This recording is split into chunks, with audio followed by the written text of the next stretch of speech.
ಶ್ರೀವೆಂಕಟೇಶಂ ಲಕ್ಷ್ಮೀಶಂ ಅನಿಷ್ಟಘ್ನಮವಿಷ್ಟದಂ ಚತುರ್ಮುಖೇನ ತನಿಯಂ ಶ್ರೀನಿವಾಸಂ ಭಜೇನಿಶಂ ಆನಂದತೀರ್ಥವರದೆ ದಾನವಾರಣ್ಯ ಪಾವಕೆ ಜ್ಞಾನದಾಯಿನಿ ಸರ್ವೇಶಿ ಶ್ರೀನಿವಾಸ್ಯಸ್ತು ಮೇ ಮನಃ.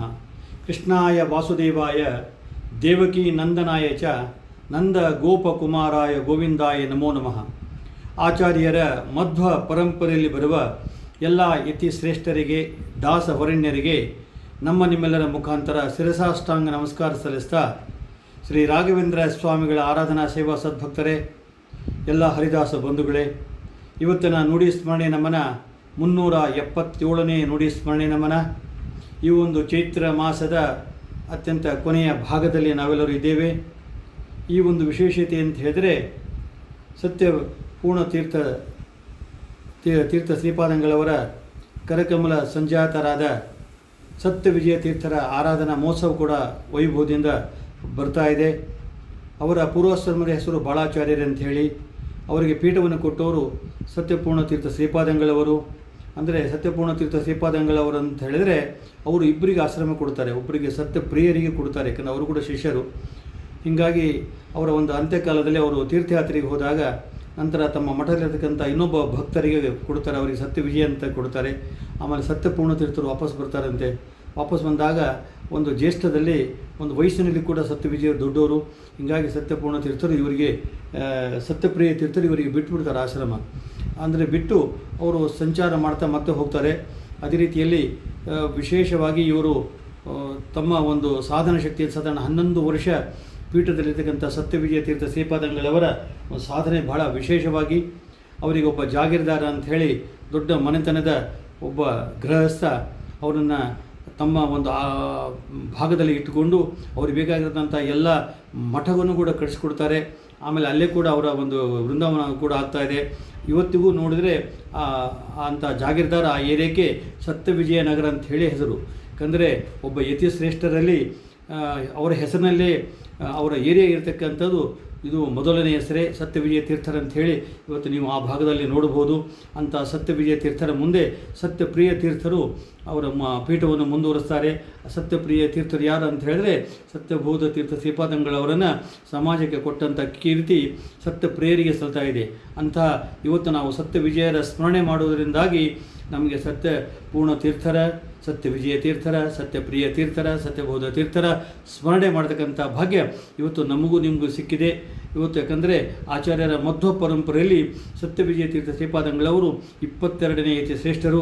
ಅತ್ಯಂತ ವೈಭವದಿಂದ ಶ್ರೀಮಠವನ್ನು ಮುಂದುವರಿಸಿಕೊಂಡು ಹೋಗಿ ಇವತ್ತು ಉತ್ತರ ಮಠವನ್ನು ಒಂದು ಉತ್ತುಂಗದಲ್ಲಿ ತಂದಂಥ ಕೀರ್ತಿ ಸತ್ಯವಿಜಯ ತೀರ್ಥ ಶ್ರೀಪಾದಂಗಳವರಿಗೆ ಸಲ್ತಾ ಇದೆ ಅಂತ ಹೇಳ್ತಾ, ಜೊತೆಗೆ ಸತ್ಯಾನಂದರ ಒಂದು ಆರಾಧನೆ ಕೂಡ ಬರ್ತಾ ಇದೆ. ಈ ಭಾಗದಲ್ಲಿ ಪರಶುರಾಮ ಜಯಂತಿ ಕೂಡ ಬರ್ತಾ ಇದೆ. ಪರಶುರಾಮ ಜಯಂತಿ ಅಂತ ಹೇಳಿದ್ರೆ ಅವರ ರಾಮ ತ್ರೇತಾಯುಗದಕ್ಕಿಂತ ಮುಂಚಿನವರು ಅವರು. ಯಾಕಂದರೆ ಅವರು ಕೃತಯುಗ ಸತ್ಯಯುಗದಲ್ಲಿ ಪ್ರತಿ ಯುಗದಲ್ಲಿ ಅವರ ಒಂದು ದರ್ಶನ ಆಗ್ತದೆ. ಯಾಕಂದರೆ ನಾವು ತ್ರೇತಾಯುಗದಲ್ಲಿ ನೋಡ್ತೀವಿ, ದ್ವಾಪರ ಯುಗದಲ್ಲಿ ನೋಡ್ತೀವಿ. ಅಂಥ ಪರಶುರಾಮ ಜಯಂತಿ ವಿಶೇಷವಾಗಿ, ಯಾಕಂತ ಹೇಳಿ ಪರಶುರಾಮ ಗುಡಿ ಎಲ್ಲಿಯೂ ಇಲ್ಲ, ವಿಶೇಷವಾಗಿ ವೇದವ್ಯಾಸರ ಗುಡಿ ಎಲ್ಲಿಯೂ ಇಲ್ಲ. ಬಟ್ ಅತ್ಯಂತ ವೈಷ್ಣವರಿಗೆ, ಬ್ರಾಹ್ಮಣ ವಿಪ್ರ ಬಾಂಧವರಿಗೆ ಬೇಕಾಗಿರತಕ್ಕಂಥ ದೇವತೆಗಳಲ್ಲಿ ಇವರಿಬ್ಬರು, ಪರಶುರಾಮ ಅಂಥೇಳಿ ಒಂದು, ವೇದವ್ಯಾಸರು ಅಂತ ಹೇಳಿ, ಅವರಿಬ್ಬರ ಗುಡಿಗಳು ಬಹಳ ಇಲ್ಲ. ಆದರೆ ಜಾತ್ಯತೀತ ಅಂತ ಹೇಳಬೇಕಾದ್ರೆ ನಮ್ಮ ಬ್ರಾಹ್ಮಣರಿಗೆ ಅನ್ಬೇಕು ಅಂತ ಹೇಳಿದ್ರೆ, ನಮ್ಮ ಒಂದು ಬ್ರಾಹ್ಮಣರಾಗಿ ಒಂದು ಜನನ ಆದ ಒಂದು ದೇವತೆಗಳ ಗುಡಿ ನಾವು ಪೂಜೆ ಮಾಡದೆ ನಾವೆಲ್ಲ ರಾಮನ ಪೂಜೆ ಮಾಡ್ತೀವಿ, ಕ್ಷತ್ರಿಯ ಕೃಷ್ಣನ ಪೂಜೆ ಮಾಡ್ತೀವಿ, ಗೊಲ್ಲ. ಆದರೆ ಆ ಬ್ರಾಹ್ಮಣರಿಗೆ ಯಾವುದೇ ಜಾತಿ ಮತ ಇಲ್ಲ, ಪ್ರತಿಯೊಬ್ಬರನ್ನು ಪ್ರತಿ ಆದಿ ದೇವತೆಯನ್ನು ಪೂಜೆ ಮಾಡತಕ್ಕಂಥ ಭಾಗ್ಯ ಇವತ್ತು ವಿಪ್ರ ಬಾಂಧವರಿಗೆ ಸಿಕ್ಕಿದೆ ಅಂತ ಹೇಳಿದ್ರೆ ಅದು ವಿಪ್ರ ಬಾಂಧವರ ಒಂದು ದೊಡ್ಡ ಗುಣ ಅಂತ ಹೇಳೋಕ್ಕೆ ಇಷ್ಟ ಆಗ್ತಾ ಇದೆ.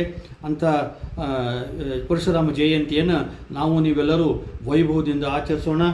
ಜೊತೆಗೆ ಇವತ್ತು ಏಕಾದಶಿ ಕೂಡ ಬಂದಿದೆ, ಅತ್ಯಂತ ಶ್ರೇಷ್ಠವಾದ ಏಕಾದಶಿ, ಚೈತ್ರ ಮಾಸದ ಒಂದು ಕೊನೆಯ ಏಕಾದಶಿ ಅಂತ ಕೂಡ ನಾವು ಹೇಳ್ಬೋದು.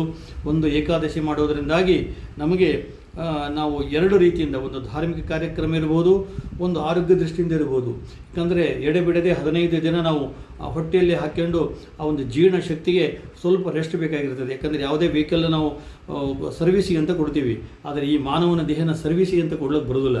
ಅದಕ್ಕೆ ಭಗವಂತ ನಮ್ಗೆ ಎಷ್ಟು ಅನುಗ್ರಹ ಮಾಡಿದ್ದಾನೆ ಅಂತ ಹೇಳಿದ್ರೆ, ಈ ಕಡೆ ಸರ್ವಿಸಿಗೆ ಕೊಟ್ಟಂಗೆ ಆಗಿರಬೇಕು, ಈ ಕಡೆ ವಿಶೇಷ ಪುಣ್ಯ ಕೂಡ ಬಂದಿರಬೇಕಂತ ಹೇಳಿ ಭಗವಂತ ಹರಿದಿನ ಅಂತ ಮಾಡಿದ್ದಾರೆ. ಏಕಾದಶಿ ಅಂತ ಹೇಳಿದ್ರೆ, ಏಕ ಅಂದರೆ 10 ಮತ್ತು 11, 11ನೇ ದಿನ ಭಗವಂತನಿಗೆ ಅತ್ಯಂತ ಪ್ರಿಯವಾದ ವಾರ, ಅದು ಹರಿದಿನ ಅಂತ ಕರೀತಾರೆ ಏಕಾದಶಿ.